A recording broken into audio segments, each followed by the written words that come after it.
Okay, so we're doing a 24 Chevy tailgate camera harness dissection. So not Anatomy only class. is there door number 1, What's behind door number 1? 2, Door number 2. and then there's, you could call door number 3. Okay. And this, you take these screws You out have of here. to take these out to get this, wherever it went, this plug-in out. Oh. And you need this for your camera. You need, this whole harness is one piece. So not only is there 3 doors, but there's about 1 million zip ties. So bring your zip tie cutter with you. Yep. Okay, so a bunch of screws, bunch of doors, bunch of zip ties. T25 or T15 for door number 1 and 2, and then there's 9/32 for the 3 screws for this one. Okay.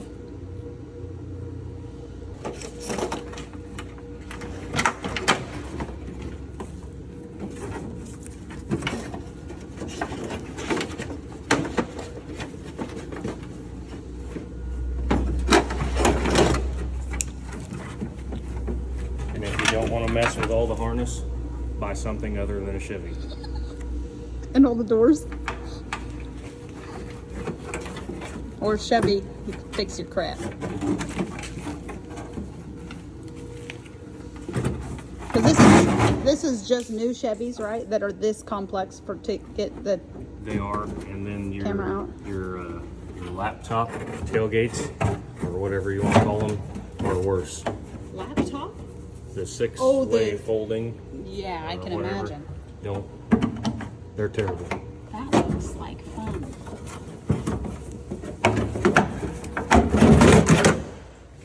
There it is. Reinstall door number 3. If you want. So we're going to put door number 1 back on with no harness in the tailgate. It's a push button tailgate. So don't latch the tailgate. You Otherwise, won't get it open unless you plug it back into your truck. okay. Good fun. Yes. So what we do is we take the tailgate off so nobody latches it so they can't get it back apart to sell it or put the harness back in or whatever. Is there's 2 half-inch socket bolts right here. One there, one on the other side.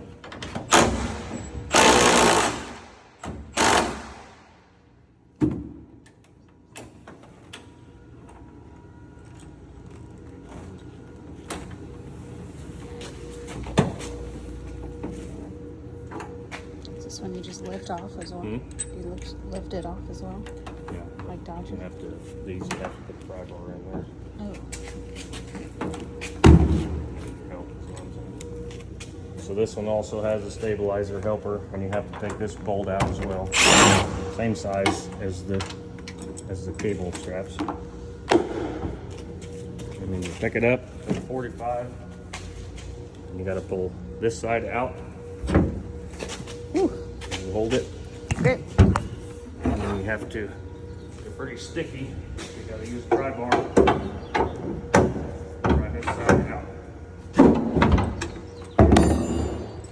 There it is. Bed bolts. I use 18 millimeter. That's what all of them are, with a swivel socket, so you can get them all. So there's one right here.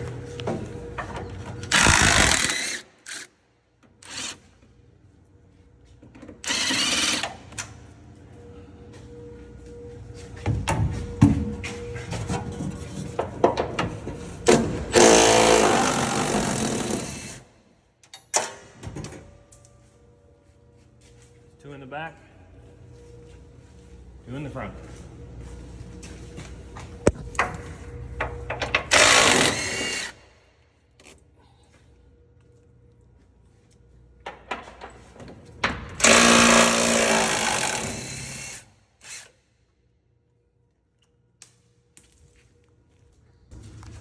So I don't know a whole lot about these because our other installer that normally does them has a brain tumor. Had Had. a benign. Has had. A benign brain tumor. But Praise the I Lord. have helped him on these a lot, and I know enough about them to know that they suck. That's good. To be continued. Good enough. So you take the fuel caps off, and then there's tabs underneath that you got to take this whole assembly out to be able to get to the bolts that actually hold the fuel neck and def neck in there. Okay. So here we go. That's nice. Wiggle, wiggle. What am I doing? Ah! Is that what you wanted to do? Well, I hold that out. Okay. Ouch. Nope. Try again. Can I also use a screwdriver? Yeah. Because I don't know. Hard fingers. I'm a woman. I can use the woman card. Okay, you got that? Yeah. Oh yeah, we're getting somewhere now. Maybe. Just need some duct tape. Somebody get the red green show going here.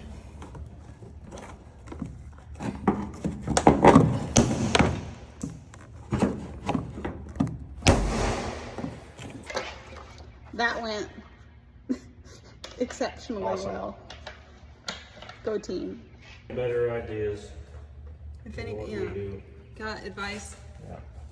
other than just pulling it out? That's the only way. What's the tabs? What are the tabs? They're just little. Okay, just these little things. It is what it is. You just gotta get it out of there. This is how. Ooh, we lift it.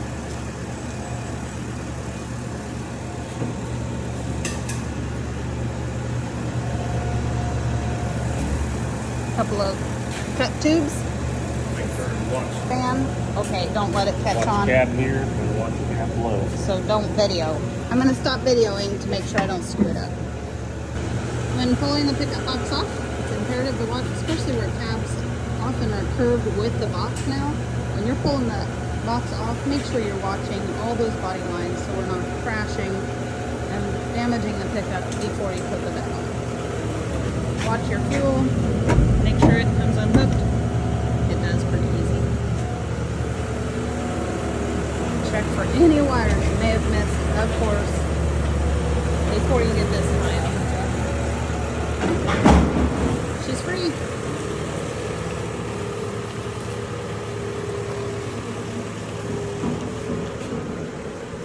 Cover the kid's eyes. She's naked. Sounds like with most Chevy models, you have to get the box loose or just uninstalled completely to get the rear bumper hitch out. Bolt.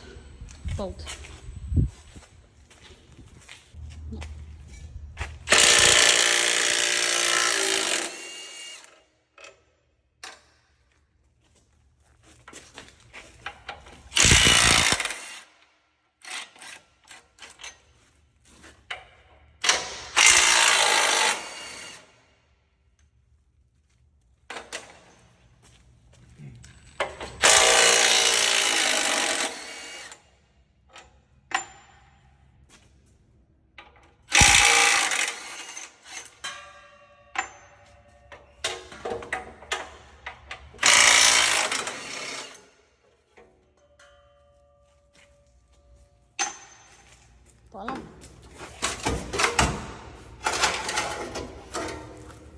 Talk about strutting your rear hitch, huh?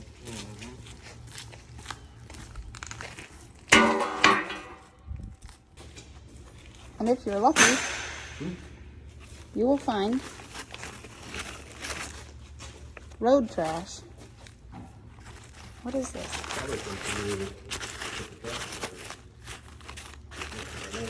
Left from a love note. Collectors. I can't read it. Collectors, Sal. No collector's items here. Because the top of the frame here is level with the box towers at the front, we're able to just do tubing. Because we're doing a skirted bed, we're doing tubing, blocking it up 2 inches using factory holes in the top of the frame. And we're able to reuse these bolts that were down below, mounting the bumper hitch in. We're able to reuse those bolts in the factory hole in the top of the frame up there for the tube that we're installing there. And then how long is this tube gonna be? We use 56. 56-inch long tube. We use 56 on newer Fords and newer Chevys. Okay. In the tubes that we are mounting to the frame, we're going to use our 1/2 by 1.5 bolts and nylock nuts. Is that right? Yep. No. So what we do is we take the tailgate off so nobody latches it so they can't get it back apart to sell it or put the harness back in or whatever. Because there's 2 1/2-inch socket bolts right here. One there, one on the other side.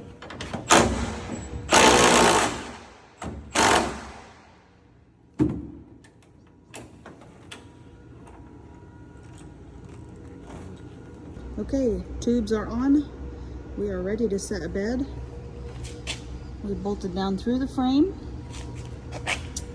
with the box mounts there into factory holes in the top of the frame here. Remember, we were able to reuse this bolt from the bottom of the frame back there from the bumper, and then we've got our long tube across the front. On mounting the fuel, the DEF comes with the pre-established holes for putting in your fuel sump, but on the diesel side, you have to reuse some of the material from the factory sump to be able to screw into the fuel sump that we will install into the bed. So, tubes, and here comes the Stepside bed. All right, now that the bed is set, you do the super particular looking at it. Center your wheel wells, center it with the cab. It looks pretty good there. And then we measure from the outside of the frame to the corner. Make sure it's even. If not, slide it around with that pretty paint. Okay, on a step side, you don't want to use this mud flat bracket back here. You're going to want to go right behind the duals on our stack bracket that we put on here. There's holes pre-drilled, so you just line those up, install those screws, drill this one hole here, and then mount the mud flat. Next step is welding the bed frame to the tubes that we've installed. 1, 2, and 3 mount points on every bed. Don't let anybody do any less than 3 mount points. The center one as close to the gooseneck as possible to help support that hitch as much as you can. The rear bracket clear to the end of the pickup frame, and that's going to give the back of the bed the most support possible. So that's first step. Now with skirted beds, we've discovered that a 2-inch block is adequate to give enough space between your fender and tire and bump stop and axle. So a 2-inch block, skirted beds across the board, cabin chassis or not, 2-inch block every time. Our 7-way truck plug here at the back, 7+ flat 4, comes with this pre-wired into it. Handy dandy, plugs right in, plug and play. The underneath side of the bed, here is the junction box that the whole harness comes together to. And out of that junction box is this cable with just cut wires. These colors are listed on the diagram. I don't know if you'll be able to see it. On that sticker, right there. Wiring color code is on there. So you can do test light on your truck and have it line up with these. When installing both the DEF and the diesel, you want to make sure and have it as high in the side as possible so you can get as much slope to the tanks as possible. We've seen before where people mount it, like try and center it on the bedside, it's just gonna flow back out on your shoes. So make sure you get that sump clear up to the top edge and get it angled. You can rotate the round ones in the side to get it angled proper to get to the tanks. But this is all the extra plug-ins inside the tailgate. It's not as waterproof as I can get it, I guess. The only one really need is just for the camera. So this you just maintain up. Yep, just tied up above. Up above and for then your it spare doesn't tire. get any water in it and ruin anything. Because you don't need all that now that tailgate is gone. And then, as I showed you earlier, this is just a plug and play here. And then we took the plug-ins from the pickup box and reinstalled onto the bed harness. And then you can just plug it back in.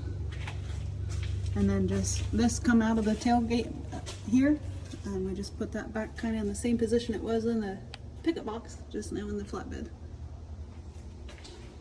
But just tie up all your loose stuff so nothing's dragging. With the bigger receiver hitch that we put in now, we require that you strut your rear hitch to support that bigger rating, a 24,000 pound rating now. If possible, some trucks have a little bit longer frame, so the frame comes clear out to the end and you can't 45 to the base of your tail skirt. But on the ones that you can, get as close to 45-degree angle as possible, strut to the base of the rear skirt, and that's going to help with the push and the pull of stop and go traffic or liquid loads.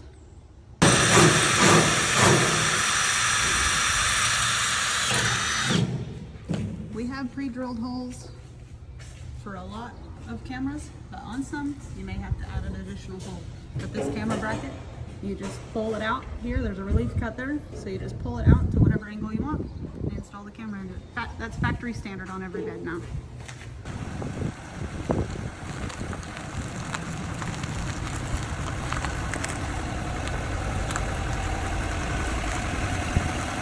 Once she's done, you do a light check. Make sure you check turn signals, brake lights, reverse lights, the works. And then also, you'll notice on newer pickups especially, it'll fast flash. Once you do turn signals, it'll fast flash. There is nothing you or I can do about it. You have to go to a dealership, get the truck flashed, get the computer reset, but then you're good to go. Turned out